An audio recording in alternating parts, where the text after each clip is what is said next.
Monsieur le ministre des Forces armées, Monsieur le ministre de l'Intérieur, Monsieur le général de corps d'armée, chef d'état-major des armées, général des armées, Monsieur le général de division au commandant de la gendarmerie nationale et directeur de la justice militaire, Monsieur le général de division, inspecteur général des forces armées, Monsieur le vice-amiral, chef de l'état-major particulier de son Excellence, Monsieur le Président de la République, Monsieur le général de brigade, commandant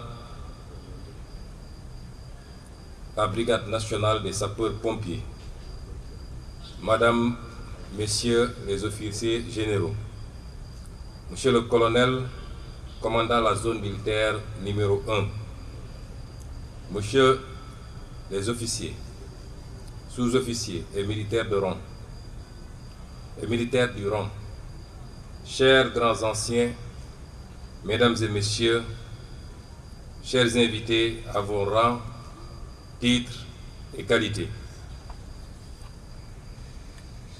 Tout à l'heure, après la projection du film, je me suis retourné vers Monsieur le Semga pour lui poser la question de savoir est-ce que ce film serait projeté à la télévision nationale et dans tous les autres médiums. Il m'a rassuré en me disant que c'était la première et que ça ferait l'objet d'une large diffusion. J'ai posé cette question parce que les Sénégalais aiment leur armée nationale. Ils l'aiment plus que toute autre institution, tout groupement et toute individualité. L'armée nationale est certainement l'un des ciments les plus forts de notre consensus national. C'est donc avec un plaisir et un grand sentiment de fierté que je me joins aujourd'hui à vous, Monsieur le ministre des Forces armées, accompagné des membres du gouvernement, pour présider cette cérémonie officielle de lancement de la campagne nationale de solidarité au profit des militaires blessés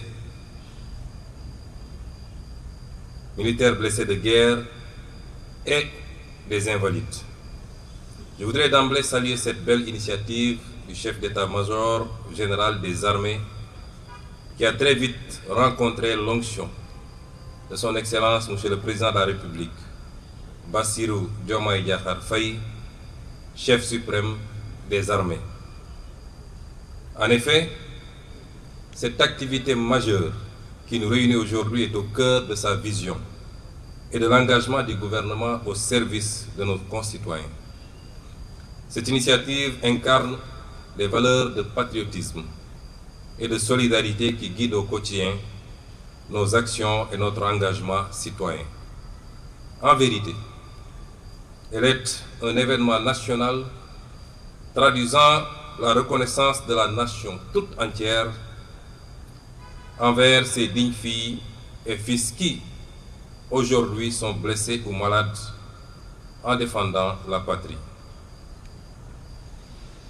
Lorsque M. le ministre des Forces armées m'a saisi pour me demander de présider cette journée, ma première réaction a été de tiquer un peu.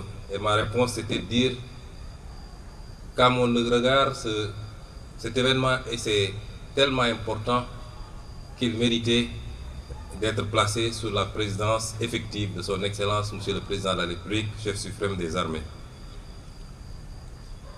C'est vous dire donc que les blessés en opération et les militaires mutilés de guerre nous rappellent, si besoin en était, le véritable sens de l'engagement patriotique.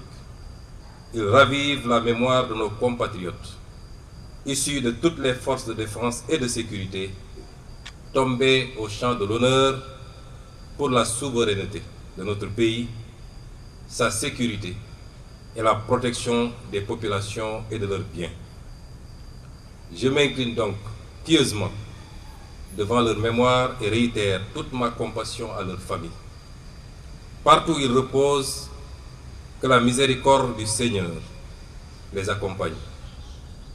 Il nous démontre surtout, par l'exemple, le besoin de développer une grande résilience au niveau individuel et sur le plan national, dans un contexte international de plus en plus complexe et imprévisible. À ce titre, je rends un vibrant hommage à nos forces de défense et de sécurité pour leur engagement sans faille, en tout temps et en tout lieu, auprès des populations, afin d'assurer la défense de notre territoire national, et ceci au prix de leur vie. Pour cette raison, je voudrais ici les citer en exemple pour notre jeunesse. Ma présence parmi vous montre à suffisance la volonté du chef suprême des armées et du gouvernement d'être davantage plus près de ses filles et fils de la nation et de leurs familles. Je salue l'effort au quotidien des armées dont les actions viennent s'adjoindre aux mesures déjà prises par le gouvernement pour la revalorisation des pensions d'invalidité, la modernisation du mécanisme de la prise en charge médicale et l'octroi de logements pour les décédés en opération. Au demeurant, cette nouvelle initiative offre à ces valeureux djambars l'opportunité de poursuivre leur contribution au développement économique et social de notre pays. C'est pourquoi je me félicite de l'approche transparente et pragmatique d'identification de projets structurants par les concernés eux-mêmes en relation avec les experts de l'Agence pour la réinsertion sociale des militaires. Dans cette perspective, je vous invite, chers djambars, à vous organiser autour d'une entité fédératrice et à vous engager pour un emploi optimal des ressources qui seront mobilisées. Au-delà de l'autonomie procurée, cette démarche vous offre l'opportunité de vous insérer dans l'environnement économique actuel et à jouer votre rôle en parfaite harmonie avec les initiatives gouvernementales.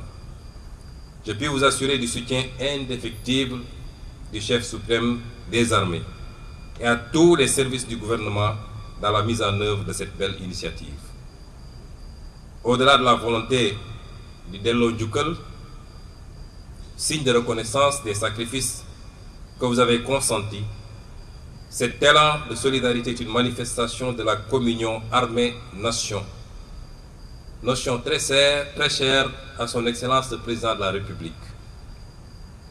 Et les armées auront constaté que depuis l'avènement de son Excellence à la magistrature suprême, rien quasiment ne se fait dans ce pays sans l'implication directe des armées.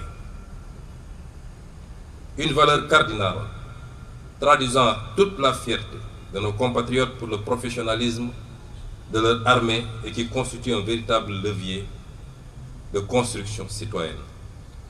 Ainsi, j'invite tous nos compatriotes, en commençant par les membres du gouvernement et tous ceux qui sont investis d'une responsabilité, à se joindre aux armées pour soutenir nos djambars frappés d'invalidité dans le financement de projets viables et durables. Je réitère mes félicitations et encouragements au ministre des Forces armées, au chef d'état-major général des armées et à tous les acteurs impliqués dans l'organisation de cet événement important. Je remercie également les partenaires qui se sont déjà manifestés en donnant l'exemple pour accompagner cette cause nationale. Sur ce, tout en vous souhaitant un succès éclatant, je déclare ouverte la campagne nationale de solidarité Dello Njukkal aux militaires blessés en opération et mutilés de guerre. Soyons tous solidaires de nos djambars. Je vous remercie de votre aimable attention. On nous tue, on ne nous déshonore pas.